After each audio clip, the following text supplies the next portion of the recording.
What is up guys, welcome back to another video. Today we're going to be finishing off here with the Goukis, this time for the test hands going second. This is going to be really exciting.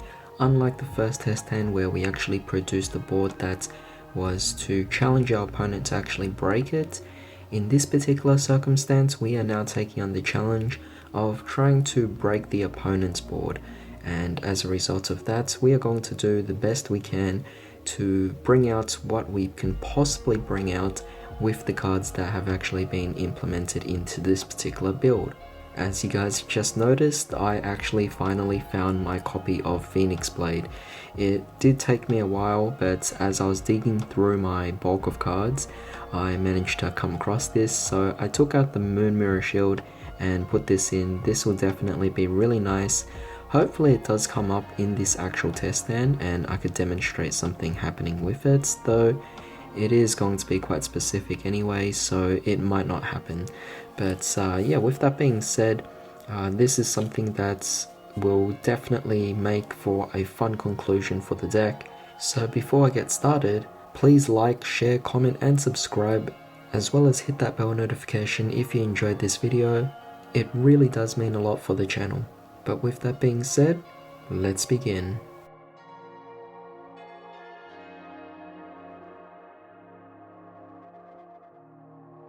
Alright, so this is not exactly what I wanted to actually go for, but I mean, it is a test hand, so I'm just gonna have to play through this and see if it's okay. Technically, it's kind of like a 5-card combo or 5-card opening hand because we have 2 Suprexes here, but I guess if one of them can be a discard fodder for the Nightmares, I have no issue with that. But you know what, let's start off here with a reinforcement of the army. In a way, you could kind of bait your opponents. It's not necessarily the worst thing, but in this case, I think I'll search out our junk forward here.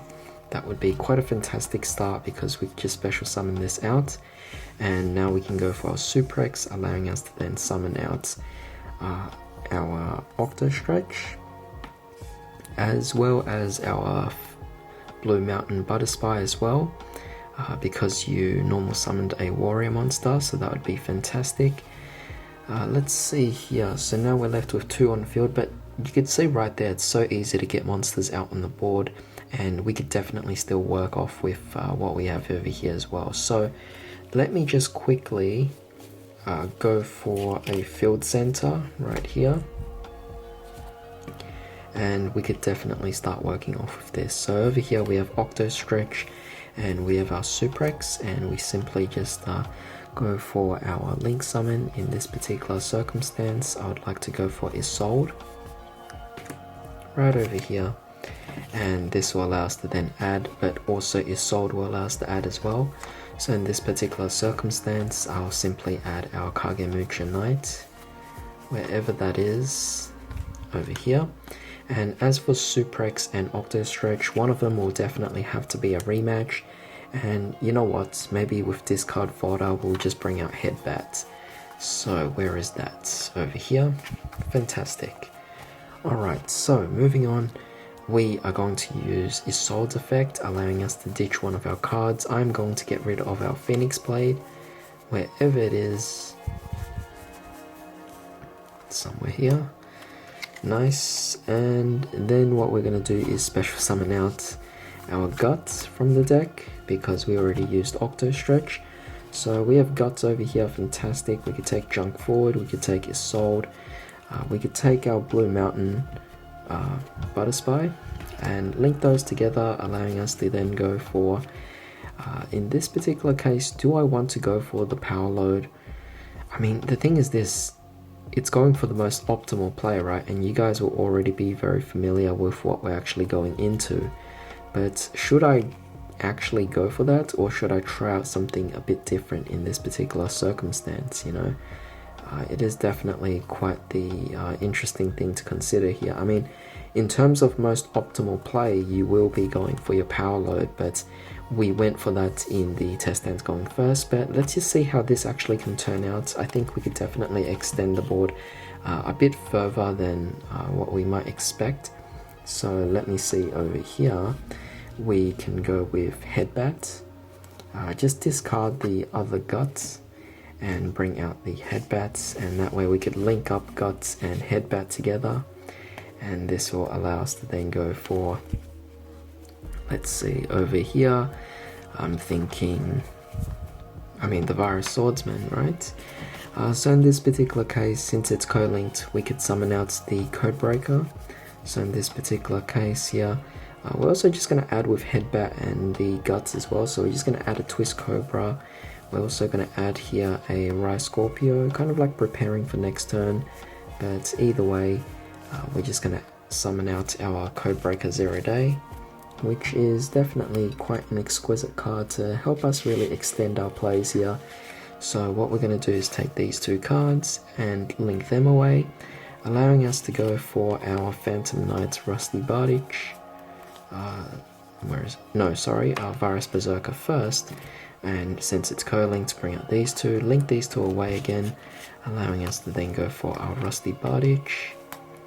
And of course with that, Rusty Bardich can also, in addition to that, go for more things, but maybe we should try out something different, perhaps? So in this particular case, let's say instead of going immediately for Rusty Bardich, maybe we could go for... I'm thinking about going for something else, and perhaps instead of going for Rusty Bardich, we could come back to that later. We could take 0 Day first and Virus Swordsman. No. Still we'll keep it like this, which is fine. But maybe what I'll do instead is I'll go for the Gouki rematch, maybe, and that will allow us to then go for, let's see, these two over here. Right, that should be okay in some sort of way. So I'm thinking let's go for the Unicorn in this particular case. So we're going to take 0 Day, Guts and Headbats, and we're just going to link these all away, and this will allow us to go for our Unicorn. So in this case, Unicorn's effect would allow you to spin one of the monsters back, so I'm just going to get rid of our Kage Mugen Knight since it doesn't really apply anyway. And we're going to spin one of the monsters and draw one card since we're co-linked. So in this case, I'm going to shuffle my deck. And we're going to draw one card out of it. So let's see what we get. We have Gillosaurus. I could still work with that, I guess. In this particular circumstance, maybe we'll go for...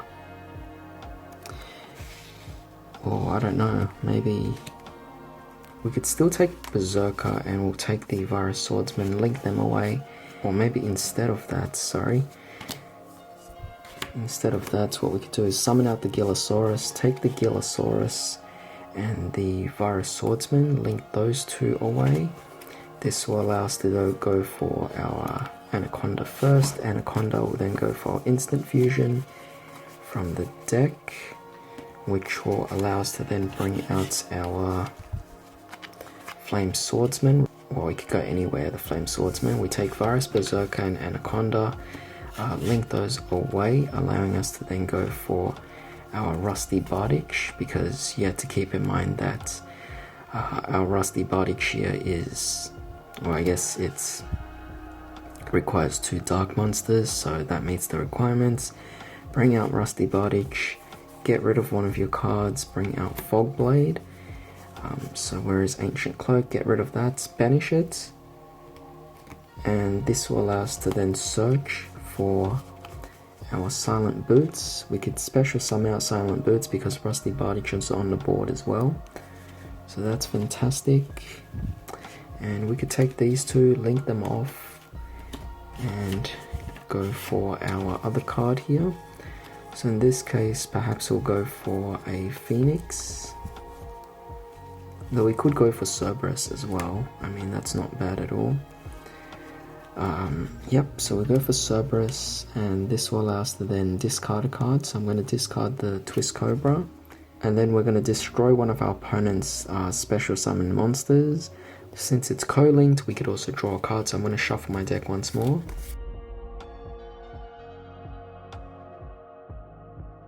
Alright, and now we draw one card. We get here Caught by the Grave, a great card to disrupt the opponent. But what we're going to do here is we could also just take the Silent Boots, banish that off, allowing us to then search and go for our Shade Brigandine. That's obviously really fantastic as well. And yeah, you essentially have all of these cards here. It's all great, it's all fantastic, and you know, it depends on what you could potentially do. It depends on what we drew into as well. So let's say you drew into some other kinds of monsters, you could definitely work your way by doing a lot of things. So for example, say that before you went for Cerberus, let's say you still had the Flame Swordsman on the board with the Silent Boots.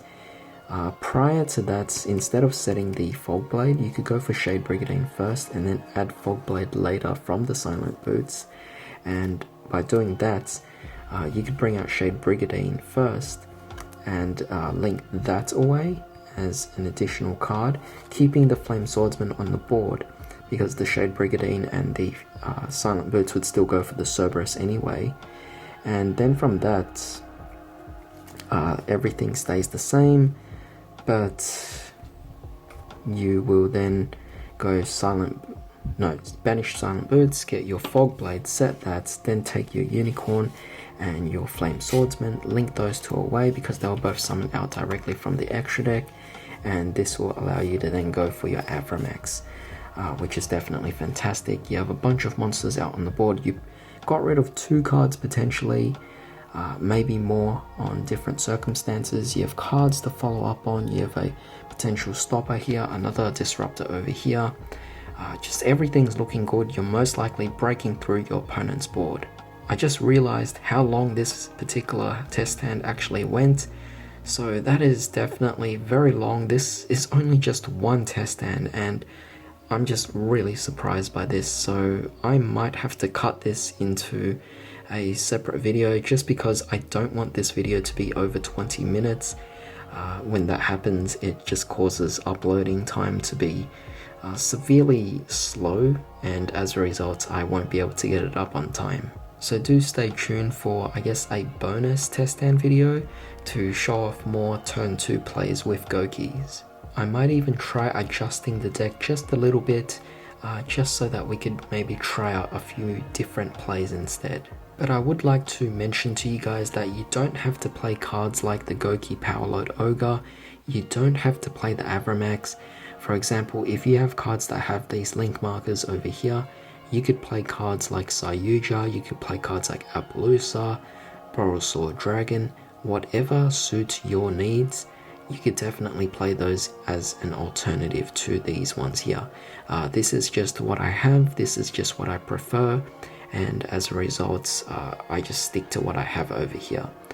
But with that being said, definitely drop me your thoughts as to what you think about these particular test hands, or at least the one test hand, and tell me what you would do differently.